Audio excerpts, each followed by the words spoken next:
Bismillahirrahmanirrahim. Assalamualaikum warahmatullahi wabarakatuh. Alhamdulillah. Sallallahu wassalamu ala Rasulillah wa alihi wa ashabihi wa man tabi'ahum bi ihsanin ila yaumil amma ba'du. Insyaallah di kesempatan malam kali ini kita akan melanjutkan kembali dars Al-Usul Salasah karya Syekh Muhammad bin Abdul Wahhab rahimahullah. Dan sekarang kita akan masuk ke pembahasan lanjutan dari Al-Aslu Tsani. Lanjutan dari Al-Aslu Tsani.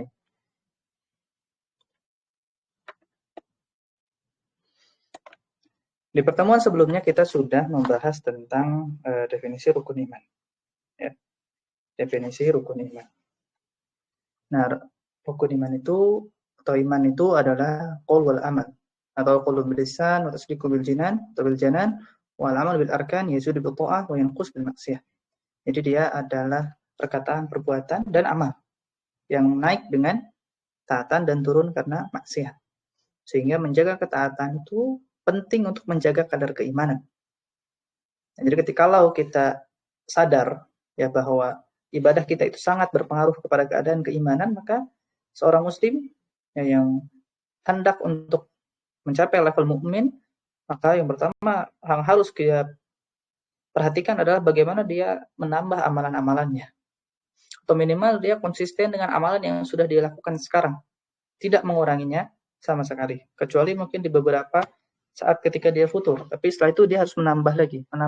Karena kalau tidak dan dia membiarkan keimanannya terus turun, maka itu adalah celah bagi syaitan untuk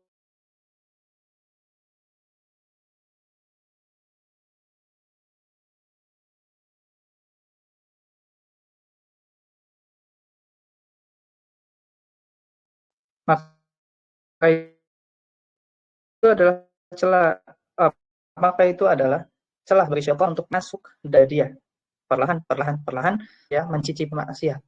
Kemudian saya itu perlahan sampai dia mencicipi dosa besar dan perlahan sampai dia melakukan amalan-amalan yang tidak sharih berupa kekufuran seperti nanti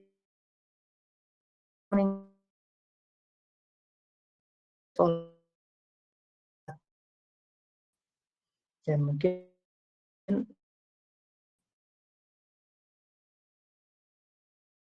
beberapa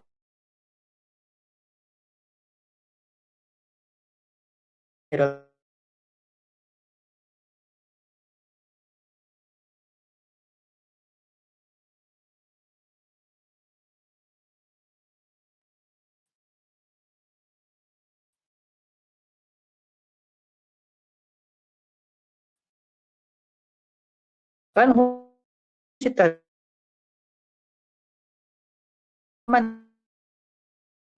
itu ada 6.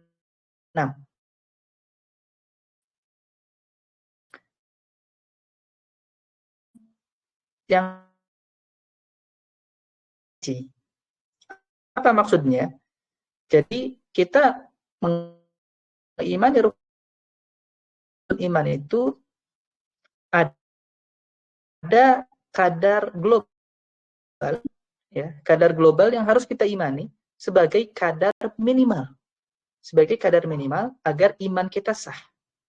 Ketika kita mencapai kadar minimal ini, memahami kadar minimal ini, maka iman kita sah. Ya, kalau kita tidak mencapai kadar minimal ini, maka imanan kita belum sah. Nah, apa yang lebih dari kadar minimal itu, itulah yang disebut dengan iman mufassal atau iman tafsiri, yaitu berupa perincian-perincian. Yang ini hukumnya tidak wajib. Hukumnya tidak wajib ya, untuk diketahui.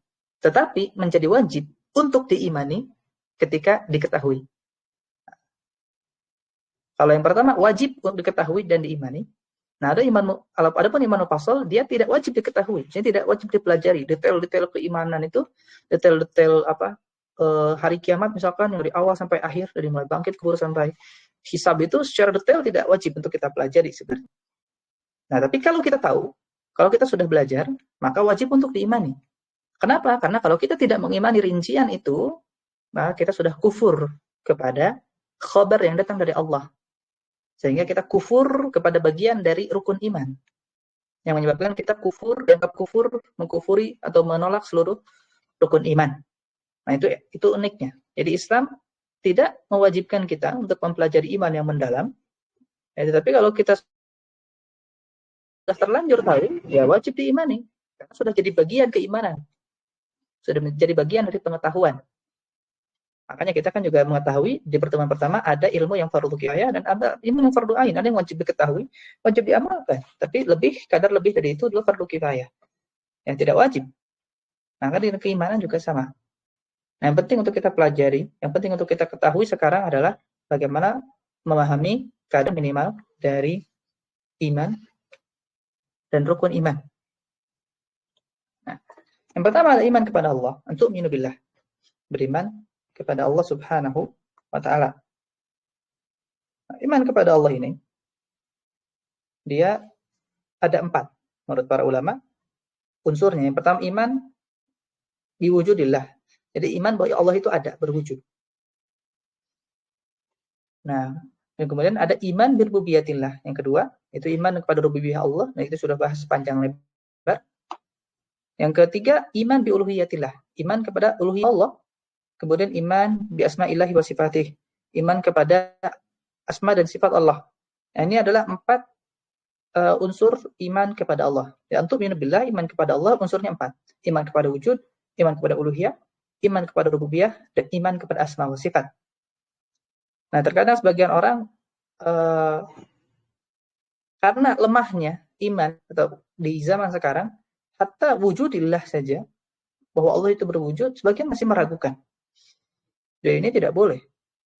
Ini menyebutkan sejatinya orangnya tidak beriman kepada Allah kalau dia meragukan wujudnya Allah. Dan bahkan sebagian orang baru mungkin merasa beriman ketika dia mungkin mengalami sesuatu peristiwa yang di luar akalnya, gitu ya, menurut dia di luar akal bahwa Allah itu ada, sehingga baru dia itu beriman. Karena kan baru beriman, baru dia bertemu dengan kemahakuasaan Allah, keajaiban Allah, baru dia mau beriman. Nah, adapun para sahabat dahulu tidak. Makanya iman kita dan iman para sahabat nggak akan mungkin sama. Karena para sahabat dulu nggak menunggu dulu akan keajaiban-keajaiban. Mereka tidak menunggu. Ketika Rasulullah SAW mendakwahkan kepada mereka, mereka langsung beriman. Dan mereka nggak menunggu itu. Walaupun di zaman sekarang, sebagian orang berKTP Muslim, tetapi mungkin dengan wujud Allah saja masih ragu. Dan itu tidak boleh. Itu hal basic, standar. Makanya disebut al-qadrul mujzi, yang paling minimal. Kalau kita Islam tapi nggak yakin dengan adanya Allah, ya gimana disebut Muslim? Ya tidak sah dari awalnya, tidak masuk, tidak nulis form pendaftaran. Nah, untuk masuk sebagai Muslim ya harus mengimani wujudillah. Nah, kadar minimal tentu tadi kadar minimal dari mengetahui Allah itu, biwujudillah ini kita yakin bahwa Allah itu ada. Paling basic seperti itu. Kemudian dari rububiyah Allah itu paling minimal itu bahwa kita meyakini Allah itu Rabb yang menciptakan alam semesta, mengatur dan memiliki. Itu sudah standar gitu, cukup. Kalau kita sudah meyakini Allah mengatur alam semesta, memiliki dan menciptakannya, itu sudah kadar minimal dari rububiyah.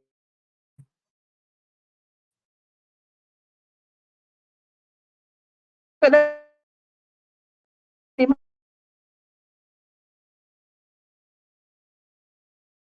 rububiyah itu kita meyakini bahwa Allah adalah satu-satunya Tuhan. Jadi kadar minimalnya adalah untuk uluhiyah, Allah adalah Tuhan yang berhak disembah dan selain Allah tidak berhak disembah. Kemudian yang keempat, asma wa sifat, maka kita meyakini bahwa Allah itu memiliki nama-nama dan sifat-sifat yang tinggi, yang mulia, yang berada di puncak kemuliaan, ya, yang tidak ada bandingannya, dan tidak ada yang menyerupai Allah dari makhluknya, serta Allah itu tidak memiliki kekurangan dari sisi manapun. Ini kalau di asma wa sifat, Allah punya nama dan sifat yang sempurna, yang tinggi, tidak ada yang menyerupai Allah, dan Allah terbebas dari segala jenis kekurangan. Itu kadar minimalnya kita mengetahui itu dan meyakini itu. Nah, setiap ilmu dan pengetahuan yang melebihi kadar minimal tadi, maka itu adalah iman tafsili. Jadi ketika kita mengetahui dalilnya, misalnya dalil yang mendetail, kita mengetahui Allah itu Al-Jabbar dan apa Allah itu misalkan Ar-Rahman Ar-Rahim dan selanjutnya nama-nama yang 99 itu, maka itu adalah kadar tambahan. Sehingga menjadi seorang muslim itu mudah sebenarnya. Makanya dulu para sahabat cuma diajarkan, pas awal-awal masuk Islam diajarkan hal-hal yang mujmal dulu. Sehingga mereka pun langsung beriman. Nah setelah itu mereka agar bertambah keimanannya, nah agar iman semakin menancap dalam hati, butuh kadar iman tafsili, atau iman mufassal. Butuh perinciannya. Agar kita semakin bertambah keimanan kita, bertambah keimanan kepada Allah, bagaimana? Ya tambah ilmu tentang Allah. Tambah ilmu tentang Allah. Bagaimana seorang mukmin? Tambah iman tafsilinya harus ditambah terus. Semakin detail, semakin diyakini, semakin diyakini. Jadi tidak mencukupkan diri pada sekedar tahu bahwa Allah yang berhak disembah, tidak ada sembahan selain Allah saja. Tapi dia terus menambah kadar pengetahuan tentang Allah. Sebagaimana seseorang juga menambah kadar pengetahuannya kepada sosok yang dia cintai. Baik itu imannya, mungkin pasangan yang hendak dinikahinya, dia berusaha untuk mencari info. Tapi mengapa mencari info tentang Allah itu tidak mau? Nah itu yang membedakan.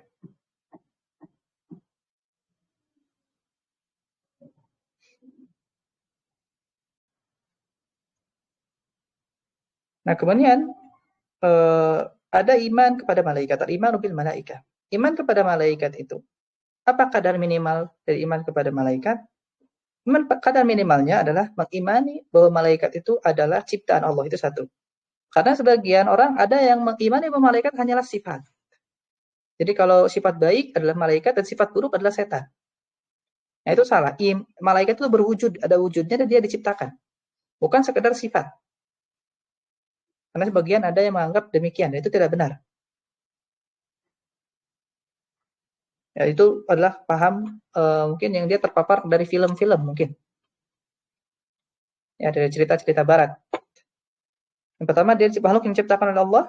Kemudian, yang kedua, dia malaikat ini sebagian oleh Allah diberikan tugas untuk bisa dikatakan mengatur alam semesta, jalannya sebagai tugasnya itu bukan mengatur alam semesta dari sisi mereka berhak, tapi sebagai pelayan Allah untuk mengatur alam semesta. Ya, dia diberikan tugas oleh Allah untuk mengatur jalannya alam semesta, seperti ada malaikat yang mendorong awan, ya, ada malaikat yang menjaga gunung. Jadi bukan mereka ikut tasyrik, maksudnya ikut serta dengan Allah mengatur itu sebagai sekutu yang setara, tapi mereka adalah hamba-hamba Allah yang ditugaskan untuk mengatur alam semesta. Ya. Kemudian mereka itu tidak bermaksiat kepada Allah. La ya'suna ma amarahum wa yaf'aluna ma yu'marun. Jadi mereka itu tidak bermaksiat kepada Allah dan melaksanakan apa yang diperintahkan.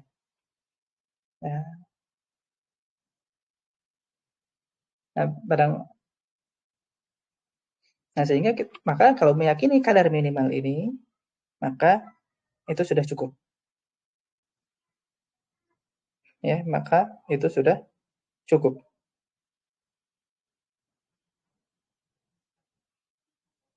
Nah, kemudian termasuk dalam ilmu mujmal tadi meyakini bahwa sebagian dari malaikat itu ada yang diberikan tugas untuk menyampaikan wahyu. Nah, ini yang penting. Jadi dari sebagian tugas malaikat itu ada yang menyampaikan wahyu dan risalah kepada hamba-hamba pilihan. Jadi kalau mengetahui nama-nama malaikat itu bukan iman mujmal, dia iman tafsili. Jadi kalau kita pengen tahu nama-nama malaikat, nah ini iman nama tambahan. Dia adalah iman tambahan.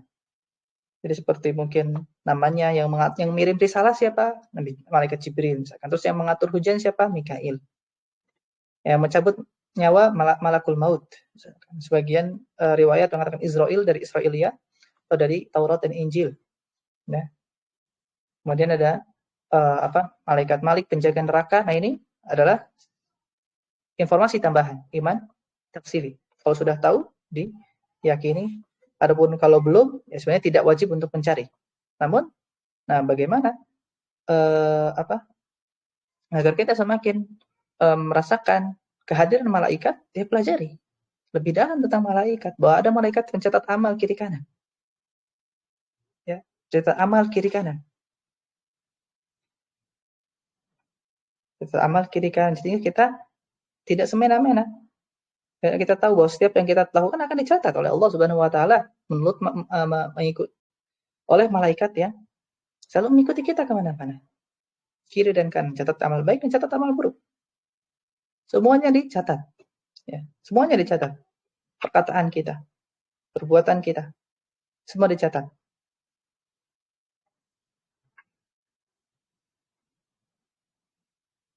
Dan juga ketika kita meyakini bahwa ada malaikat yang dia datang, ya, dan ada malaikat yang tugasnya mengaminkan doa-doa kita.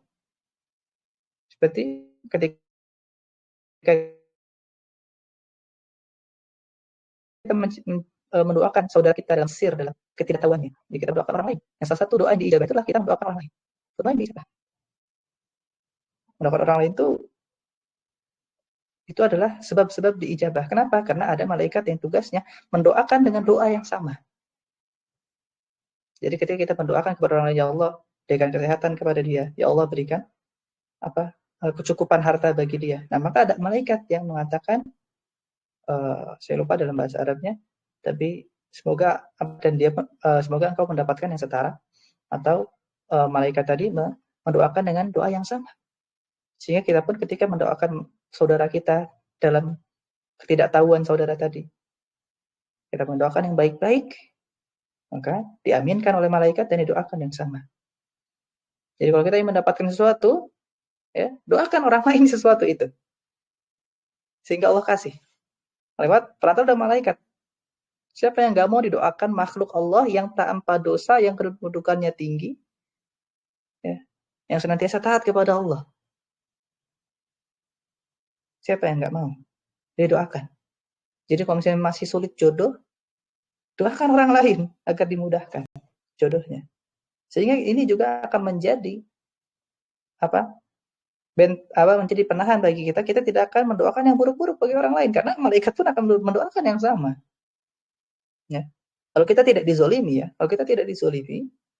terus tiba-tiba kita mendoakan keburukan bagi orang lain, nah, maka kita pun akan didoakan yang sama oleh malaikat.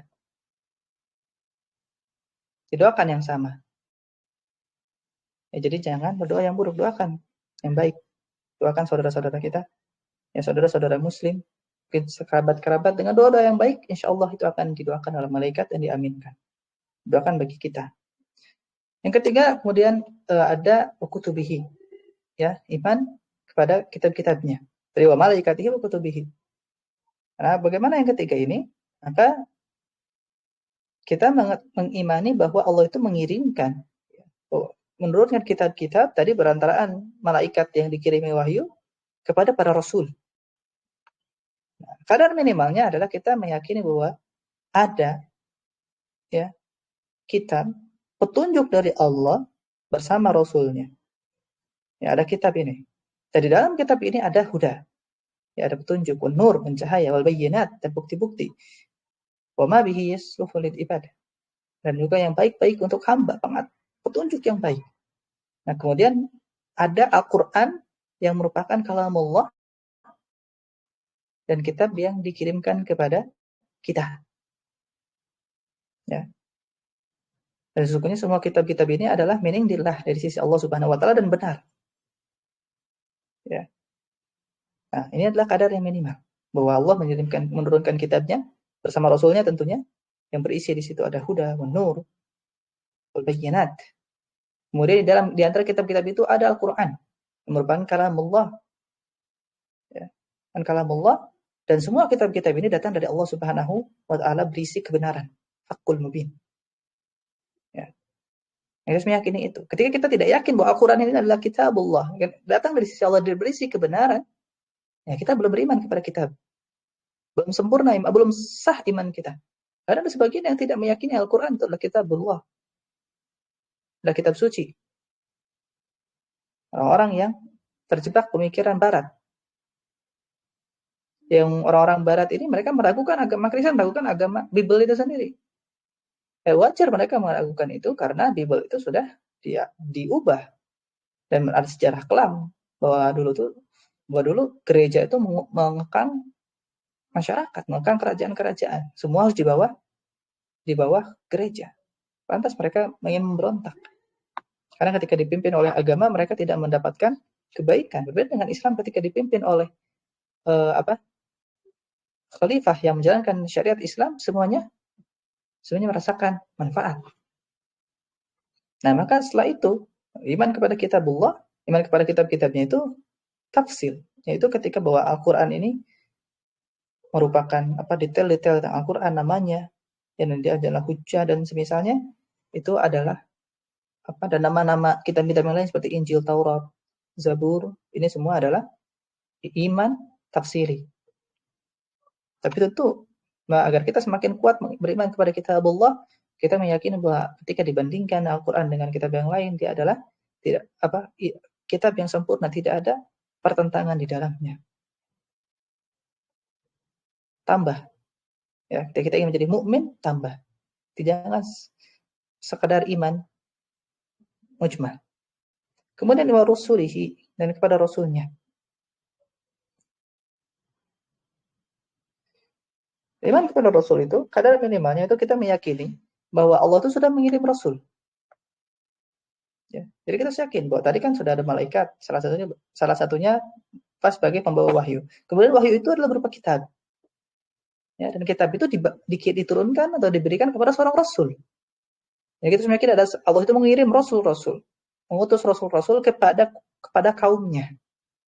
Ya, untuk mendakwahkan tauhid. Dan kita sudah meyakini bahwa mereka rasul-rasul ini sudah sempurna mengajarkan syariatnya. Jadi ada seorang rasul dikirim dengan risalah dan mereka sudah menyempurnakan risalahnya. Setelah itu Allah menguatkan para rasulnya dengan mukjizat.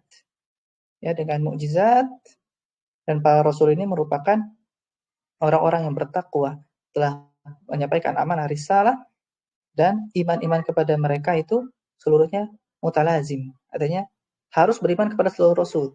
Tidak satu dan dan kufur kepada rasul yang lain.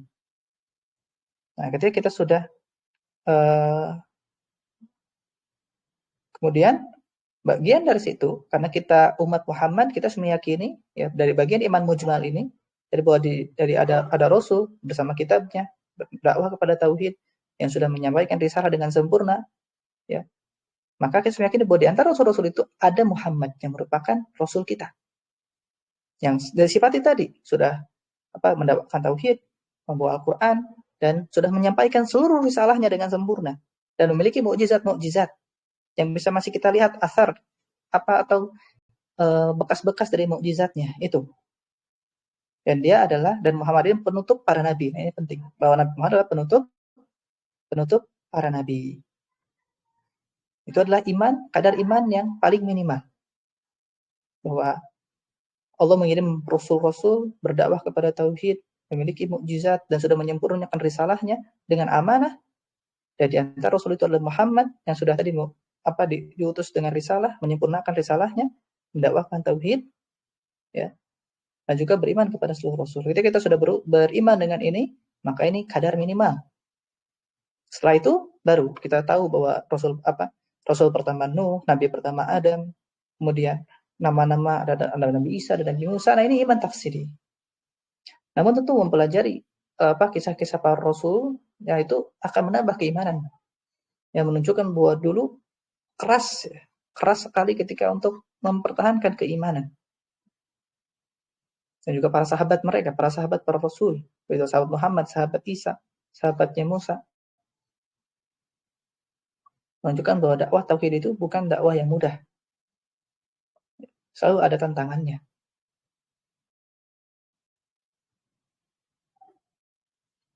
Kemudian ada yang kelima, yaumil akhir. Nah, kita harus meyakini bahwa dunia ini akan berakhir. Meyakini bahwa akan ada kiamat. Dan ini mungkin secara umum sekarang manusia meyakini akan ada hari kiamat. Cuman sebagian juga ada yang berpendapat bahwa dunia ini tidak akan ada akhir. Mereka disebut dengan dahriyah. Ya, jadi dunia ini infinite. Dunia ini akan terus berlangsung. Nah, namun kita yakin bahwa akan ada hari akhir. Ya, apa kadar iman minimalnya? Nah, maka yang pertama dia meyakini bahwa akan ada hari berakhirnya dunia ini. Yang kemudian seluruh manusia akan dibangkitkan. Ya, dibangkitkan untuk apa? Untuk dihisab atas amal-amal mereka. Setelah dihisab mereka akan diberikan balasan atas perbuatan mereka. Yang baik diberikan yang baik, yang buruk diberikan yang buruk. Ya. Nah, ketika dia sudah memenuhi standar minimal ini bahwa akan ada hari akhir, manusia akan dibangkitkan kembali seluruhnya, ya, dibangkitkan dengan keadaan yang baru, kemudian dihisab, kemudian dibalas perbuatan mereka, yang baik akan masuk surga dan yang buruk akan masuk neraka, itu kadar minimal pada hari beriman kepada hari akhir. Ya. Nah, ini kadar minimal. Adapun detailnya dari mulai bangkit kubur, kemudian nanti ada bagaimana mizan, kemudian bagaimana siapa yang masuk duluan ke surga, siapa yang masuk belakangan. Nah, ini adalah iman tafsili. Tapi dengan mempelajari hari akhir ini, nah bagi itu sangat memberikan ketenangan. Saya juga sering mengulang-ulang ini di kelas-kelas yang ini, bahwa beriman kepada hari akhir itu memberikan ketenangan hidup. Kalau kita ingin tenang hidup kita, itu iman kepada hari akhir. Dan kalau kita ingin hidup kita lurus, beriman pada hari akhir. Kenapa? Kuncinya tadi, kita akan dibangkitkan, kita akan dihisab, dan kita akan dibalas. Kalau berbuat baik dapat balasan baik, kalau berbuat buruk akan dibalas buruk. Ketika kita bermuamalah dengan manusia yang biasanya itu akan membuat kita gedek, membuat kita mungkin makan hati. Tapi kalau kita beriman dengan hari akhir, hidup kita akan tenang. Kita berbisnis dengan orang, misalkan tiba-tiba ditipu 100 juta, ditipu miliaran. Tapi kalau dia beriman kepada hari akhir, meskipun mungkin dia jengkel, dia gondok, tapi hatinya akan tenang. Hidupnya akan tenang. Kenapa? Karena dia tahu bahwa uang itu tidak hilang. Akan balik kepada dia di hari kiamat nanti. Terus kalau ada orang yang zalim sama dia, jangan kerjaannya mungkin menyakiti dia dengan lisan, dengan perbuatan, maka dia pun santai, tenang. Gak akan memikirkan bagaimana membalas orang ini. Meskipun boleh ya, dizalimi itu boleh membalas. Tapi dia nggak berpikir seperti itu. Kenapa? Karena dia yakin akan dibalas oleh Allah di hari kiamat. Begitu juga kita ketika hak-hak kita diambil. Mungkin kita mengadu, pengadilan dan lain-lain tidak bisa balik. Kita melawan orang-orang yang mempermainkan hukum. Namun ketika kita beriman kepada hari akhir, kita beriman bahwa pengadilan Allah adalah pengadilan yang terbaik, nah kita akan santai. Ya sudah. Yang di dunia akan hilang. Yang di dunia itu fana. Sedangkan pengadilan Allah adalah pengadilan terbaik. Maka saat itu dia tenang. Begitu juga dia tidak akan berani untuk mengusik harta orang lain. Dia tidak akan berani mengusik kehidupan orang lain. Kenapa? Karena dia yakin bahwa itu akan dibalas oleh Allah Subhanahu wa taala. Dia nggak berani untuk menzolimi orang lain. Dia nggak berani untuk mengambil hak orang lain. Walau mungkin 1 rupiah, 2 rupiah, dia nggak berani. Dia akan tunaikan hak orang lain. Jika itu memang hak yang wajib. Karena dia takut itu akan dituntut. Dia takut akan diminta oleh Allah hak itu. Dia nggak akan berani mungkin merusak barang orang lain. Dia nggak akan berani untuk minjem tapi nggak dibalikin. Karena dia yakin bahwa Allah akan nuntut, akan minta, akan diambil dari dia dan diberikan kepada orang tersebut di hari kiamat.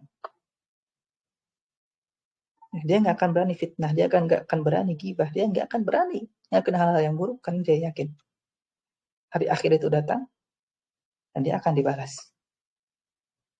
Makanya kalau kita lihat orang-orang yang sekarang mungkin semena-mena, itu karena mereka mungkin ya iman pada hari akhirnya itu belum sekuat. Dan bahkan hatta mungkin sebagian seperti tidak beriman kepada hari akhir. Tapi tadi kunci ketenangan hidup. Ya. Kalau kita mau tenang hidup kita, iman pada hari akhir. Karena kita yakin Allah itu maha adil, udah ada malaikat yang mencatat semua amalan dan semua akan dibentangkan di hari akhir bagaimana. Ya. Pegang ini. Ketika kita beriman kepada Allah, ini yang buat seorang muslim itu, dan ini adalah kunci kenapa para sahabat dahulu mereka sudah tidak memikirkan apapun. Karena transaksi mereka sudah tidak dengan manusia. Transaksi mereka langsung dengan Allah. Ketika para sahabat bersedekah ratusan dinar, ribuan dinar, mereka berjihad, tidak peduli nyawa. Kenapa? Karena transaksinya sudah dengan Allah. Mereka jual harta dan jiwa mereka untuk Allah Subhanahu wa taala. Dibalas dengan surga. Karena mereka jual beli surga dengan Allah. Mereka enggak lagi melihat jual beli keuntungan dunia. Jual beli mereka adalah dengan Allah. Jual beli mereka adalah akhirat. Dan kalau kita ingin mungkin mendapatkan secuil ya iman para sahabat, maka startnya dari sini. Startnya dari iman pada hari akhir. Karena kalau kita melihat bagaimana para sahabat, sirah para sahabat, ya, sirah para salaf, dahulu para ulama, maka kita akan melihat keimanan mereka kepada hari akhir sangat kuat. Sehingga setiap apa yang mereka lakukan itu semua berbasis dan neraka. Sebagaimana Imam Malik ketika ditanya, kita berfatwa, nggak berani. Ya, nggak berani karena Imam Malik mengatakan ketika saya berfatwa, saya memperkisahkan depan saya lemparkan neraka. Kenapa? Karena kalau dia salah berfatwa, dia akan masuk neraka. Jadi resiko dia menjadi seorang mufti, resiko menjadi seorang ustadz itu adalah kalau dia tidak bersungguh-sungguh ya, dalam menyampaikan ilmu, ya, maka justru balasannya neraka. Begitu orang-orang yang semena-mena dalam dakwah, tidak berbasis ilmu, maka mereka berbicara tentang Allah tanpa ilmu, dan itu balasannya neraka. Bahaya sekali. Di dunia ilmu itu berat. Wa inna sanulqi 'alaika qawlan thaqila. Allah dalam Al-Qur'an, kami akan nulis pada kamu perkataan yang berat. Makanya Imam Malik juga ketika ditanya pertanyaan yang sederhana, dicengin oleh yang nanya. Ya Imam Malik, masa Anda nggak bisa jawab pertanyaan yang mudah seperti ini? Terus Imam Malik berkata, nggak ada dalam yang mudah dalam agama. Beliau bawakan ayat tadi, inna sanulqi 'alaika qawlan thaqila. Sesungguhnya ilmu ini adalah perkataan yang berat. Jadi nggak ada dalam masa perkara ilmu itu perkara yang ringan. Karena ini berkaitan dengan apa tadi? Surga neraka orang. Ya, surga neraka kita dan surga neraka orang. Jadi jangan, ya ketika kita mungkin baru belajar menuntut ilmu, kita berusaha untuk tasadur, kita muncul, berusaha untuk menjadi panutan umat, berusaha untuk menjadi rujukan umat. Jangan, kalau belum ada ilmunya, jangan. Karena kita ketika menjadi seorang mufti, kita sedang membicarakan surga neraka orang lain. Bukan surga neraka kita saja. Jadi jangan ya, berani-berani. Kemudian ada bil qadari khairihi wa syarrihi. Dan qadar, nah ini adalah rahasia Allah ya. Qadar itu rahasia Allah. Jadi takdir itu jangan berusaha untuk kita masuk ke dalamnya terlalu dalam. Ya, takdir itu adalah rahasia Allah. Dan yang namanya rahasia itu ketika kita biarkan itu tetap rahasia, justru kita akan mendapatkan manisnya beriman kepada takdir. Jadi kita benar-benar mentawakalkan perkara kita kepada Allah, maka itu akan rasanya nikmat sekali. Nah, itu kita sudah sampai pada derajat itu. Ya. Bagaimana kita ingin mendapatkan manisnya beriman kepada takdir mulai dengan benar-benar memberikan semua takdir itu, semua urusan kita kepada Allah. Dan kita siap untuk menerima apapun hasilnya. Ya, siap menerima apapun hasilnya. Nah, qadar, apa kadar minimalnya? Kadar minimalnya itu kita meyakini bahwa setiap yang tercipta, setiap yang terjadi dalam semesta ini sudah dalam hitungan Allah. Itu satu. Kemudian maksudnya Allah itu mengetahui segala sesuatu, baik yang global maupun yang terperinci. Ya, tentang makhluk-makhluknya. Dan Allah telah menulis itu semua di dalam Lauhul Mahfuz, ya. Dan itu akan terjadi sesuai dengan kehendak Allah Subhanahu wa taala. Dan barang siapa kita sudah meyakini, kalau kita sudah meyakini bahwa Allah itu sudah mengetahui segala sesuatu. Kemudian Allah itu menulis itu semua. Kemudian Allah itu mengetahui rincian global dan terperinci dari hamba-hambanya, dan tidak ada yang terjadi di alam semesta ini kecuali atas izin Allah, maka kita sudah beriman dengan takdir yang minimal. Jadi Allah sudah tahu apa yang akan terjadi bagi makhluknya, global terperinci. Allah sudah tulis itu semua, dan tidak ada yang terjadi di alam semesta ini kecuali atas izin Allah. Maka kita sudah beriman dengan kadar minimal. Adapun, adapun kadarnya itu pendetailan dari tadi, ya bahwa sungguhnya yang pertama, ya, iman kepada qadar itu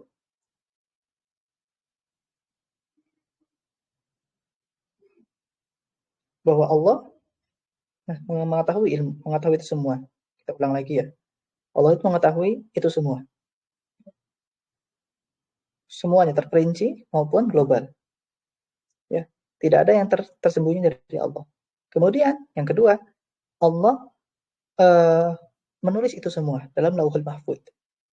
Itu yang kedua.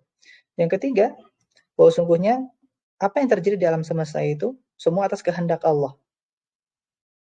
Ya, semua atas kehendak Allah, tidak ada yang terlepas dari kehendak Allah. Yang keempat, yang terakhir, bahwa sungguhnya selain Allah itu makhluk. Selain Allah itu makhluk, dan semua yang diciptakan oleh Allah itu adalah makhluk. Ya, semua itu yang diciptakan oleh Allah itu makhluk. Itu adalah 4 tingkatan takdir yang wajib diimani secara sederhana, yang merupakan kadar minimal dari iman kepada takdir. Allah tahu, Allah tulis, Allah kehendaki, dan semua yang diciptakan oleh Allah itu makhluk. Jadi hatta perbuatan kita, hatta yang berabstrak gitu, itu adalah makhluk Allah, ciptaan Allah. Nah, ini adalah khairihi wa syarrihi. Ya Allah ciptakan itu semuanya, yang baik dan yang buruk. Nah, tadi masalah qadar ini cukup imani, ya. Dan nanti kita masuk ke dalamnya lebih mendetail, itu kurang baik, ya. Kalau kita tidak siap dengan konsekuensinya, karena kalau kita ingin mendalami takdir itu, biasanya kita sudah harus punya iman yang kuat dulu terhadap takdir itu, agar tidak goyah. Karena nanti semakin mendetail itu akan semakin cukup merumitkan. Sehingga akan muncul pertanyaan, kok kenapa begini, kenapa begitu? Sehingga dalam Al-Quran Allah katakan, wala yus'alu, dan Allah tidak ditanya, lupa saya bahasa Arabnya, hum yus'alun, atau gimana ayatnya. Jadi wala yus'alu amma ta'malu. Atau ya, intinya dalam Al-Quran katakan, sesungguhnya Allah tidak ditanya, dan kamu yang justru ditanya. Jadi Allah nggak akan ditanya, kenapa Allah berbuat begini, berbuat begitu, tapi justru kita yang ditanya, kenapa kita berbuat begini, dan kenapa kita berbuat begitu. Ya. Takdir ini manis bagi mereka yang menyerahkan urusannya semua kepada Allah Subhanahu wa taala. Bagi mereka yang yakin bahwa ada rahasia dan hikmah Allah di setiap takdir yang terjadi. Ya, sehingga itu akan menjadi dia tinggal melaksanakan, berbuat yang terbaik, berusaha. Nah, ketika terjadi apa yang tidak sesuai dengan apa yang dia inginkan, dia pun percaya kepada Allah, husnuzon kepada Allah bahwa akan ada hikmah. Nah, jadi pola pikirnya demikian. Melihat takdir itu kita yakin akan ada hikmah, kita yakin akan ada hikmah. Dan hikmah itu kadang datang tidak tahun itu, tidak saat itu, mungkin setahun, 2 tahun, 3 tahun, 4 tahun baru berasa hikmahnya. Baru berasa hikmahnya. Dalil ala hadza arkan sita qawlu ta'ala, dan dalil untuk rukun ini pertama ayat laisal birra an tuwallu wujuhakum qibla al-masyriqi wal maghrib walakinnal birra man amana billah wal yawmil akhir wal malaikati wal kitabi wan nabiyyin. Ini adalah dalil untuk 5 rukun. Ya, kecuali qadar. Nah, kemudian qadar qawlu ta'ala firman Allah, inna kulla syai'in khalaqnahu biqadar. Dan setiap itu diciptakan dengan qadar. Diciptakan dengan, dan setiap hal itu diciptakan dengan qadar. Yang kedua ihsan, martabatul ihsan adalah martabah yang sulit ya untuk dikejar. Namun sudah saya singgung bahwa bagaimana kita bisa mencapai derajat ihsan ini? Yang pertama, selesaikan dulu masalah rukun iman. Bahwa kita sudah mengimani itu, satu persatu, minimalnya.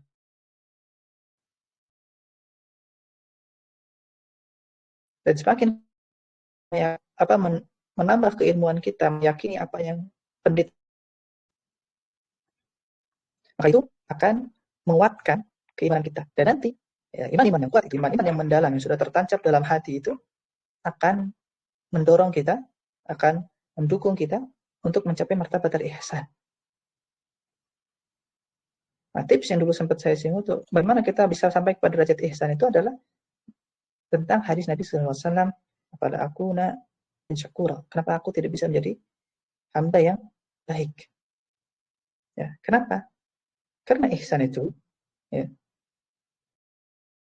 ihsan secara bahasa itu min ahsan syai, atau min ahsan al-amal ila ja'alahu hasanan. Yaitu ketika kita beramal dan memperbagus amal.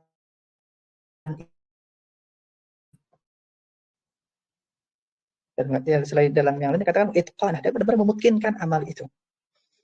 Sehingga ihsan itu ada pada level bukan sekedar melaksanakan, tapi amalannya diperbagus. Amalannya diperbagus. Nah, jadi ketika Aisyah berkata kepada Rasulullah, ya Rasulullah, kenapa Anda seorang Rasul, sudah dijamin masuk surga, sudah diampuni dosa yang lalu dan dosa yang akan datang. Kenapa masih beribadah seperti ini? Maka Rasul menjawab, afala akuna abdan syakura. Kenapa saya tidak bisa menjadi hamba yang bersyukur? Artinya apa? Rasulullah memperbaiki ta'abudnya, senantiasa memperbagus peribadahannya kepada Allah. Padahal beliau sudah pada level hamba tertinggi. Tapi itu tidak menghalangi beliau untuk terus memperbaiki amalannya. Terus memperbaiki keadaan penghambaannya kepada Allah Subhanahu wa taala. Terus memperbagus apa yang sudah beliau lakukan. Ihsan ini bukan untuk setiap orang.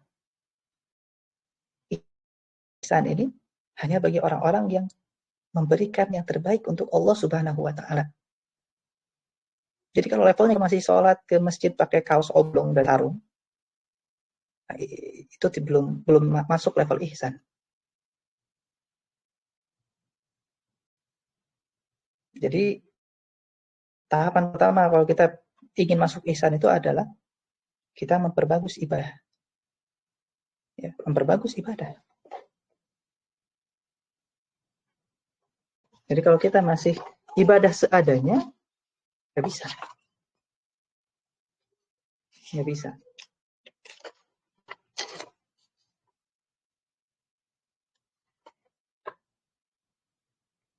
Nah, ihsan itu rukun wahid. Dia rukunnya. Nah, rukunnya ada dua. Rukunnya satu, bahwa anta'budallaha wahdahu ka'annahu tara, ka'annaka tarahu, fa in lam takun tarahu fa innahu yarak. Dan ihsan ini, engkau menyembah Allah senantiasa seakan-akan kau melihatnya. Kalau enggak, maka di bawahnya itu Allah melihatmu.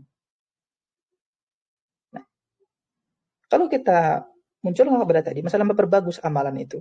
Nah, ketika kita sudah ada dalam mental state, dalam keadaan mental senantiasa ingin memperbagus amalan kita, senantiasa mengupgrade apa yang ada dalam amalan kita, maka itu akan menyampaikan kita kepada level, ya, seakan-akan kita beribadah, seakan-akan ketemu dengan Allah, seakan-akan Allah ada di depan kita.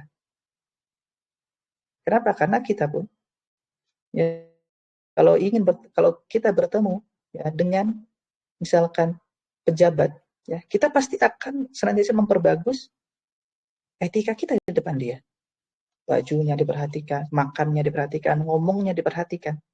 Semua sampai hal terdetail kita perhatikan. Mau berangkat, mobilnya kita cuci dulu. Ya. Kalau nggak punya mobil, berusaha ngerental dulu. Karena kan malu ketemu pejabat, naik gokar gitu. naik semacam ojol. Kan enggak. Tapi kita memperbagus. Ya, kita memperbagus setiap aspek yang ada. Nah, ketika kita beribadah, sudah levelnya ihsan, sebagai muhsin, kita orang yang memperbagus.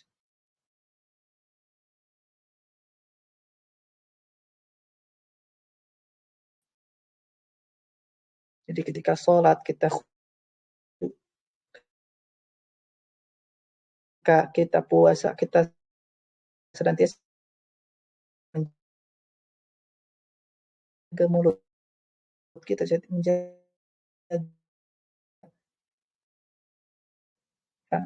menjaga dari maksiat. Kemudian ketika kita mungkin dirizkikan haji, insya Allah, ya amin, kita berusaha untuk yang sehingga kalau kita ibadahnya tadi sholat ke masjid pakai kaos oblong, pakai sarung, yang sarungnya belum dicuci lagi seminggu, kok nggak malu? Seharusnya, ya, cuma kalau orang ada sisi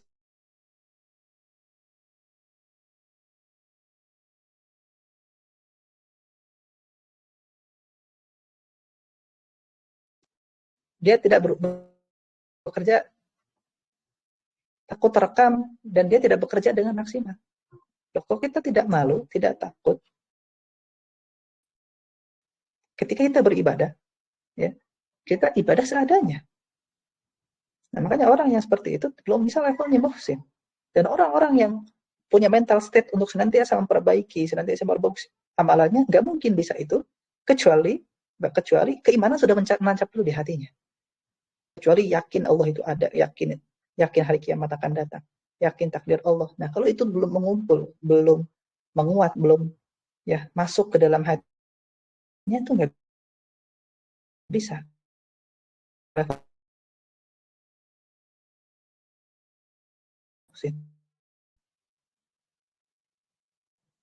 Ya. Ihsan yang dikatakan oleh para ulama an yakuna amaluhu hasan.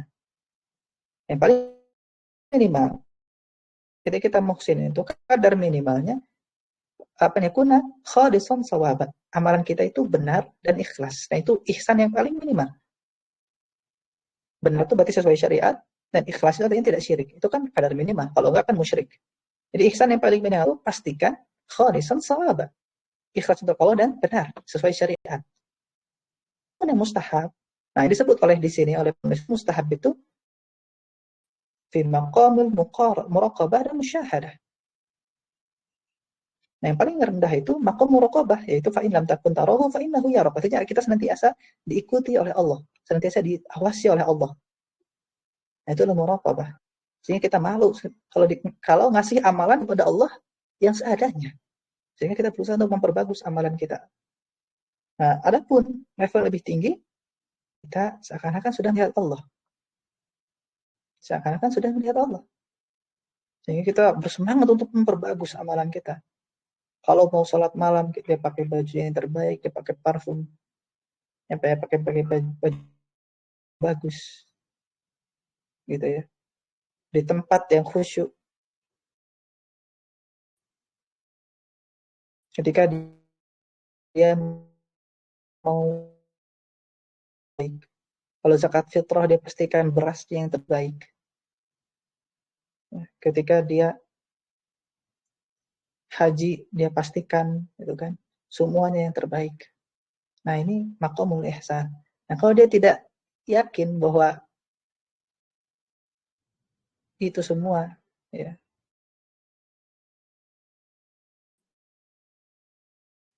akan dibalas oleh Allah, nah, kaitannya dengan iman kan. Oh, itu tidak yakin bahwa Allah melihat dia, ya nggak mungkin bisa level derajat ihsan. Ya. Jadi ihsan itu yang penting musyahadah. Kita seakan-akan melihat Allah. Kalau belum sanggup, sampai level muraqabah, seakan-akan diawasi oleh Allah Subhanahu wa taala. Nah, Islam kita masih sekadar muslim, zahir saja ya, beramal ya, salat ya, ini ya. Kadar minimal alhamdulillah, insyaallah dibalas surga. Tapi kalau surganya mau lebih tinggi, hayati ibadah kita. Nah, ketika kita sudah mulai menghayati ibadah kita, maka kita sudah mulai masuk level mukmin.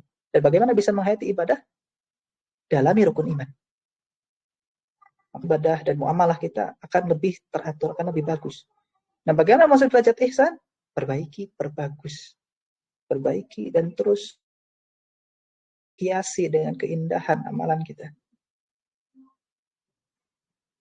Nah, itu baru kita sampai level ihsan. Nah, kita pun seperti itu di kehidupan nyata. Kita ingin, akhirnya kita memperbaiki. Kalau kita ingin naik karir, kita perbaiki kerjaan kita. Ya, kita perbaiki ketika kita di depan bos, agar kita dapat promosi. Nah, kita nggak mau dipromosi dari muslim ke mukmin ke muhsin, sehingga kita dipromosi dari surga yang paling bawah ke surga Firdaus. Kenapa nggak mau? Nanti berat kalau kita nggak beri hari akhir. Kita nggak beri bahwa Allah akan kasih itu.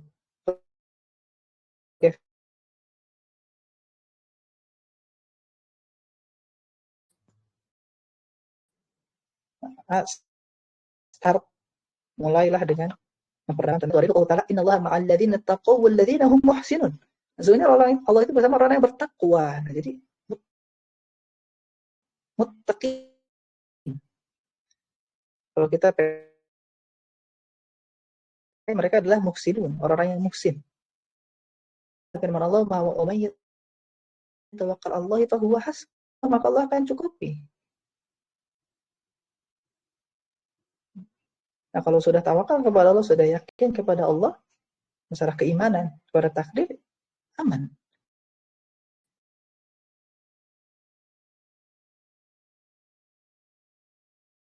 Allah Ta'ala وتوكل على العزيز الرحيم الذين يراك حين تقوم وتقلبك في الساجد. Dan dia melihat ما تكون الشأن وما تتلو منه من قرآن ولا تعملون العمل إلا كنا عليكم شهودا. Semuanya Allah itu jadi saksi bagi kalian. إذ تفيضون فيه. Jadi muhsin ini berat. Ya, orang yang menjadi muhsin, level muhsin ini berat. Karena dia ada di puncak peak dalam ibadah. Karena dia senantiasa memperbaiki dan bagus amalan. Bukan sekedar melaksanakan, bukan sekedar menghayati, tapi dia memperbaiki dan memperbagus. Jadi levelnya bukan buat semua orang, levelnya hanya orang-orang pilihan yang dia meyakini akan adanya hari akhir, dia meyakini Allah adalah Tuhannya, dia meyakini ya, apa yang akan dilakukan akan dibalas oleh Allah. Lagi level kasta bawah. Semoga Allah jadikan kita bagian dari orang-orang yang berbuat ihsan. Dan dalil ya untuk rukun Islam ini adalah rukun iman ini adalah, dan Islam iman dan ihsan maksudnya adalah dari hadis Jibril. Dalil sunnah hadis Jibril alaihissalam masyhur an radhiyallahu anhu qala bainama nahnu julusun inda Rasulillah sallallahu alaihi wasallam fa ittala alaina rajulun syadid bayad syiyab. Ya, bahwa itu ketika kita julus la yu'rihi asarul safar wa la ya'rifu minna ahad. Nah, jadi ketika itu datang laki-laki, dia pakaiannya bagus gitu ya, putih sekali.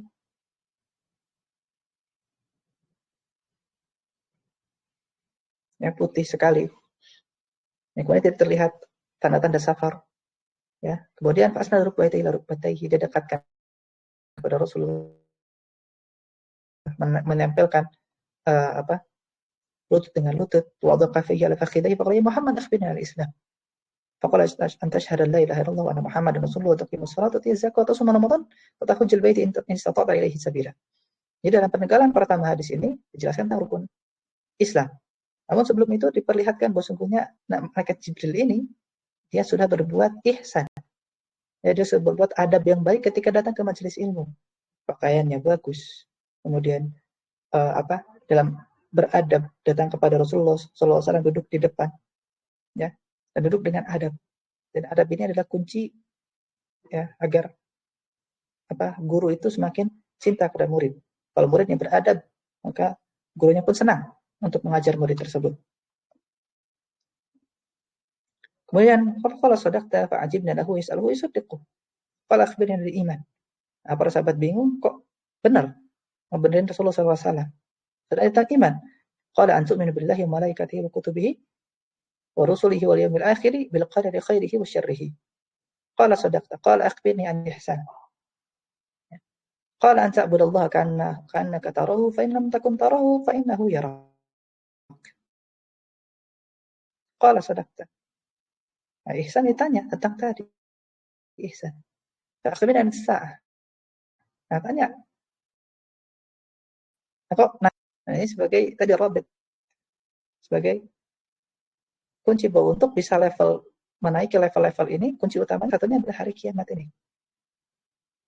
Hari akan berakhir, kita akan dibangkitkan, kita akan dibalas, ya.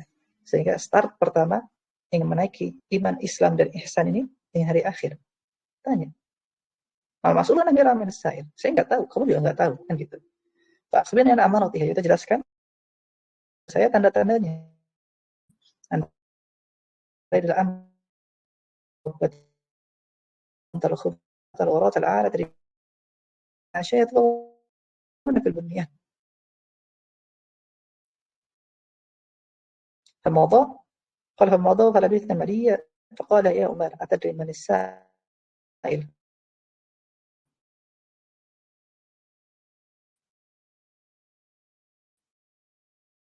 ya.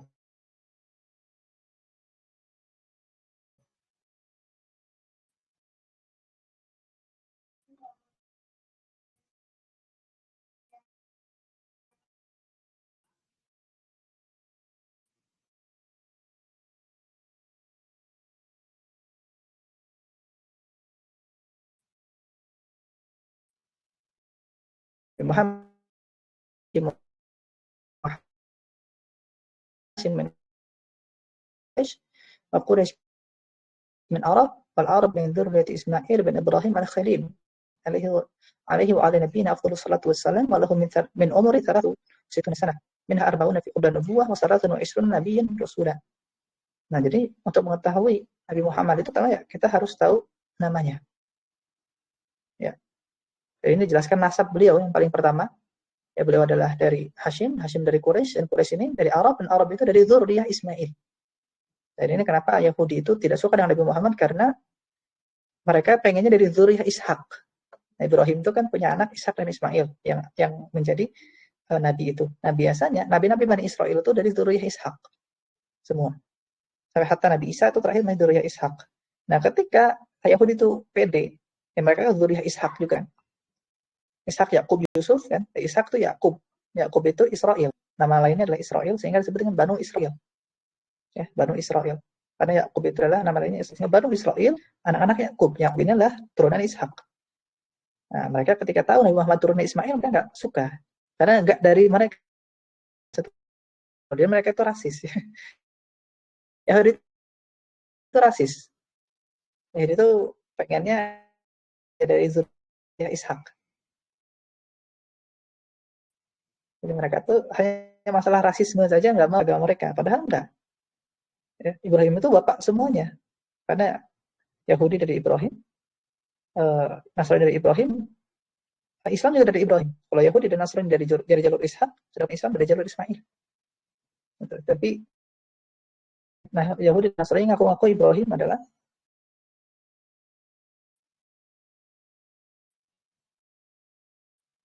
bagian dari mereka.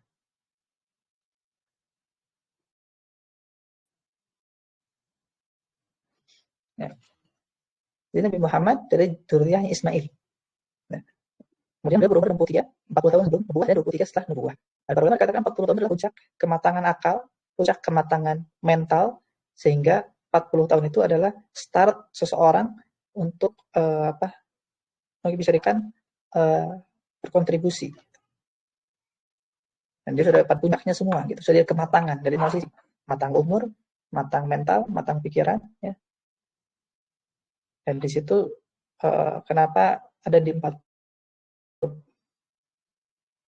Jadi di situ sudah mulai seorang bisa untuk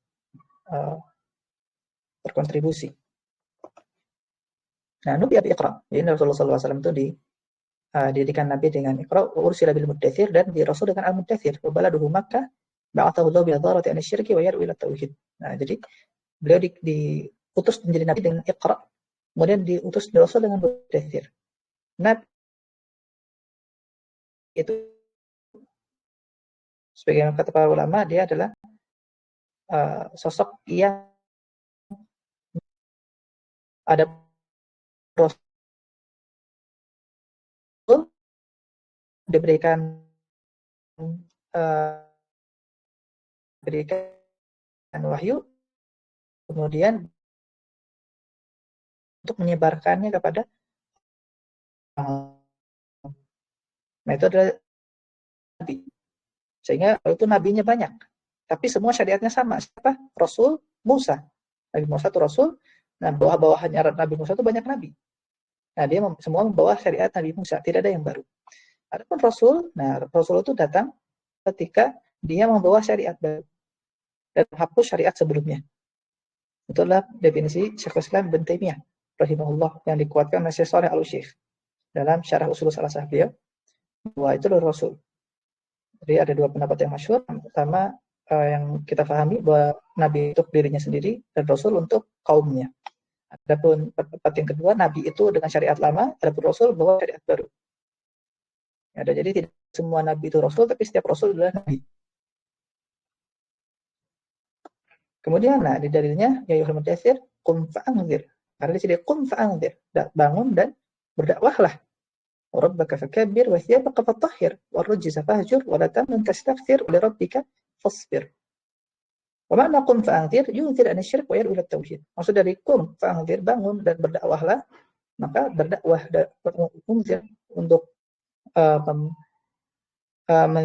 dari syirik, kemudian wa yad'u ila tauhid, berdakwah kepada tauhid. Wa rabbaka fakabbir ay azimhu bit tauhid, maka agungkan dengan tauhid. Wa thiyabaka fatahhir ay tahhir a'malaka min asy-syirk, bersihkan amalmu dari syirik. Wa rujza fahjur ay ar-rujzu al-asnam, jadi jauhilah berhala-berhala itu. Wa hajruha tarkuha wa ahliha wal bara'atu minha wa ahliha. Jadi ini juga kalau beda dengan naskahnya Mutun Thalibul Ilm dari Syekh tahqiqnya Syekh Qasim, beda di sini. Ya, jadi intinya jauhi berhala-berhala itu. Inilah dalil bahwa Rasulullah akan mulai bawa dengan syariat baru. Ya, tapi intinya sama sebenarnya, bahwa beliau membawa syariat tauhid yang juga diutus pada nabi-nabi yang sebelumnya. Nah, akhadha ala hada 'ashara syirin. Jadi beliau 10 tahun di Mekah berdakwah tauhid. Ya, beliau berdakwah tauhid 10 tahun, wa ba'da al-ashri urija ila sama. Setelah 10 tahun beliau diutus ke urija ila sama wa furid alaihi salatul khams wa shalla fi Makkah salatah sinin wa ba'daha amr bil hijrati ila al-Madinah. Nah, jadi lihat 10 tahun itu kewajiban itu cuma tauhid. Salat belum wajib. Salat sudah ada ya waktu itu, tapi hukumnya sunnah. Ya, dikatakan dalam sebagian riwayat salat itu sunnah pagi dan malam. Ya, salat itu pagi dan malam saja, 2 kali. Ya, pagi dan malam. Tapi sudah ada salat. Ya, tapi yang wajib waktu itu hanya syahadat la ilaha illallah. Menunjukkan bahwa 10 tahun itu bukan waktu yang sedikit. Menunjukkan tauhid itu adalah pilar dan asas yang penting. Adapun syariat-syariat yang lain itu bukan dia syariat penting tapi tidak sepenting itu, karena dia adalah turunan, ya, dia adalah turunan dari tauhid. Ya, baru setelah 10 tahun diwajibkan salat 5 waktu. Shalawatul khams baru jadi 5, dari 2 jadi 5. Nah, salat itu menunjukkan keagungan salat, berbeda dengan syariat yang lain, ya. Zakat, puasa, haji, salat itu diperintahkan, diwajibkan langsung oleh Allah di Sidratul Muntaha, di atas. Menunjukkan bahwa salat itu punya kedudukan yang tinggi. Karena yang wajibkan langsung Allah dengan Nabi Muhammad, ngobrol langsung. Nggak lewat wahyu, nggak lewat Quran, nggak lewat Jibril, langsung Allah kepada Nabi Muhammad SAW. Menunjukkan bahwa sholat itu memiliki keagungan yang luar biasa. Sehingga kalau seorang sudah ninggalin sholat, ya apa yang tersisa dari imannya? Nggak ada. Padahal itu jumhur salaf, ya, maka dikatakan mereka tidak menganggap suatu amalan menyebabkan kekafiran kecuali sholat. Jadi ketika sholat ditinggalkan, mereka kafir. Wassalah di Makkah salat ini. Baru setelah sholat 3 tahun di Makkah, wa ba'daha umira bil hijrati ila Madinah. Maka setelah itu beliau baru diminta untuk hijrah ke Madinah. Dan insyaallah hijrah ini akan kita bahas di pertemuan berikutnya. Ya, dan ini hijrah ini nanti kita akan lihat ya sedikit, juga akan mengomentari apa yang terjadi juga di zaman ini tentang fenomena bagaimana kita menyikapi hijrah, ya, dari negeri kafir ke negeri Islam. Ya barakallahu fikum. Subhanakallahumma wa bihamdika asyhadu an la ilaha illa anta astaghfiruka wa atubu ilaik. Assalamualaikum warahmatullahi wabarakatuh.